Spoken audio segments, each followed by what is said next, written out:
What will be the value of XC so that circuit is resistive. आपको यहाँ पर ये पूरा सर्किट गिवन है। अब देखिए यहाँ पर इस क्वेश्चन में एक मिस्टेक है, जो ये इंडक्टर है ना, इसके आगे भी जे लगना जरूरी है ना, तो ये मैंने मिस्टेक सुधार दी है। तो इनका कहना है कि जब हम इस सर्किट को देखेंगे यहाँ से ये प्योरली रेजिस्टिव होगा। अच्छा एक बात बताओ मुझे, अगर ये ऐसा बोलिए कोई भी आपका आरएलसी रेजिस्टेंस इंडक्टेंस और कैपेसिटेंस एक बना हुआ एक सर्किट है, इसका इंपीडेंस बट ऑब्वियस अगर मैं जहां से जेड इक्विवेलेंट देखूंगा तो किस तरीके से नजर आएगा। एक अगर इसको पूरे को सॉल्व करूंगा तो एक रियल पार्ट होगा प्लस माइनस मुझे नहीं पता जो भी रहे, और जे के साथ एक इमेजिनरी पोर्शन होगा। तो इनका कहने का मतलब है कि सर्किट क्या है, प्योरली रेजिस्टिव। तो यही तो हमारा रेजोनेंस है। रेजोनेंस का डेफिनेशन क्या है, circuit behave like pure resistive, जिसमें इमेजिनरी पोर्शन क्या हो जाए, इमेजिनरी पोर्शन आपका जीरो हो जाए, ठीक है, इमेजिनरी पोर्शन जीरो हो जाए। अब क्या करना है आपको, बहुत ही सिंपल तरीका है, इसको इक्विवेलेंट सॉल्व करेंगे तो क्या नजर आ जाएगा मुझे, यहां से अगर मैं Z इक्विवेलेंट देखूं इसका, तो ये मुझे ये 5 ओम और -10 ये सीरीज में रहेंगे और ये दोनों टाइम में रहेंगे पैरेलल। तो मैं ऐसा कर देता हूं J10, ठीक है, प्लस ये दोनों टाइम आ गए पैरेलल आ गए, तो दोनों पैरेलल को सॉल्व करेंगे तो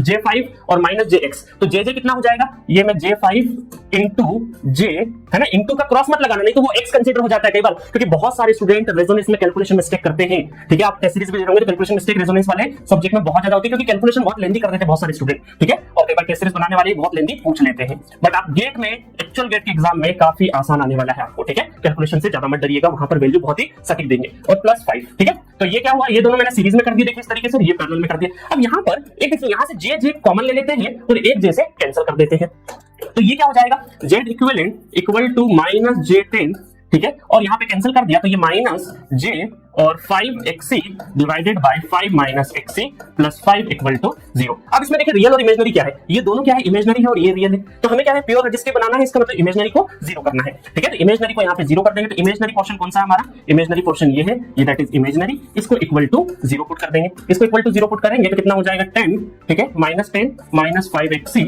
divided by 5 - xc equal to 0। तो अब 10 को उधर ले जाइए, 10 को उधर ले जाएंगे और ये कितना हो जाएगा, -5xc इक्वल टू 10 उधर चले गया, फिर 10 तो 50 -10xc, ठीक है, मैंने क्रॉस मल्टीप्लाई कर दिया, फिर 10 इधर आएगा तो प्लस 10 - 5 तो कितना हो जाएगा 5xc इक्वल टू 50, तो xc कितना हो गया, ये हो गया 10 ओम।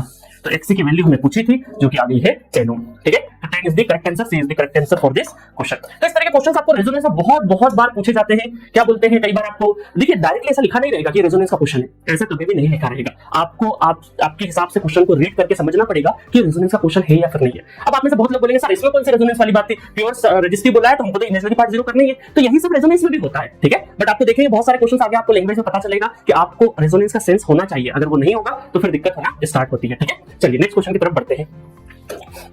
क्वेश्चन नंबर 72, ये गेट 2018 में इलेक्ट्रिकल इसी इंस्ट्रूमेंटेशन में मिक्स क्वेश्चन कराऊंगा। जब ये गेट लिखा है इसका मतलब किसी न किसी ब्रांच में आया हुआ है।